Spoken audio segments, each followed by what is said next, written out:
Hi hello നല്ലൊരു നാടൻ ഊണിൻ്റെ വിശേഷങ്ങളൊക്കെ കണ്ടാലോ. തലേന്ന് കുറച്ച് ഉണക്കപ്പയർ വെള്ളത്തിലിട്ട് വെച്ചിട്ടുണ്ടായിരുന്നു കേട്ടോ. അപ്പോൾ അതൊക്കെ ഒന്ന് കുതിർന്നിട്ടുണ്ട്. അതൊന്ന് കഴുകിയിട്ട് കുക്കറിലോട്ട് ഉപ്പ് ഇട്ട് ആവശ്യത്തിനുള്ള വെള്ളം ഒഴിച്ചിട്ടൊന്ന് വേവിക്കാനായിട്ട് അടുപ്പിലേക്ക് വെച്ച് കൊടുത്തിട്ടുണ്ട് കേട്ടോ. ഇനി കുറച്ച് വെണ്ടയ്ക്ക പച്ചടി ഉണ്ടാക്കാനായിട്ട് പോവാണ് കേട്ടോ. അപ്പോൾ അതിന് വേണ്ടിയിട്ട് കുറച്ച് വെണ്ടയ്ക്ക ഞാൻ എടുത്ത് അരിഞ്ഞ് വെച്ചിട്ടുണ്ട്. ഇനി കുറച്ച് കട്ട തൈര് വേണം കേട്ടോ. അധികം പുളിപ്പില്ലാത്ത തൈരായിരിക്കണം. അത് ഞാനൊരു സ്പൂൺ കൊണ്ടിട്ട് അതിൻ്റെ കട്ടയൊക്കെ ഒന്ന് ഉടച്ചു കൊടുക്കുന്നുണ്ട്. ആവശ്യത്തിനുള്ള ഉപ്പും കൂടെ അതിലേക്ക് ഇട്ട് കൊടുത്തിട്ടുണ്ട്.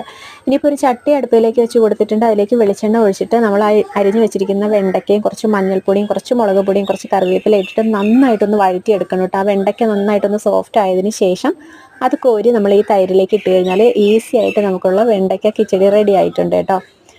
പിന്നെ ആ പയർ നമ്മൾ വേവിക്കാനായിട്ട് വെച്ചിട്ടുണ്ടായിരുന്നല്ലോ, അതൊക്കെ ഇവിടെ റെഡി ആയിട്ടുണ്ടായിരുന്നു. അതിലേക്ക് ഞാൻ അരപ്പിട്ട് കൊടുത്തിട്ടുണ്ടായിരുന്നേ. അപ്പോൾ അത് മാറ്റി വെച്ചിട്ടുണ്ട്. ഇനി കുറച്ച് ചമ്മന്തി അരയ്ക്കണം. പിന്നെ കുറച്ച് മീൻ കിട്ടിയിട്ടുണ്ടായിരുന്നു, മത്തിയാണ് കേട്ടോ. അത് തലേന്ന് നമുക്ക് കിട്ടിയ മീനായിരുന്നു കേട്ടോ. അത് വറുക്കാൻ എടുത്തിട്ടുണ്ട്. കുറച്ച് കറിയും വെച്ചിട്ടുണ്ടായിരുന്നു. ഇതൊക്കെയായിരുന്നു കേട്ടോ ഉച്ചയൂണിൻ്റെ വിശേഷങ്ങൾ. ഇഷ്ടപ്പെട്ട സബ്സ്ക്രൈബ്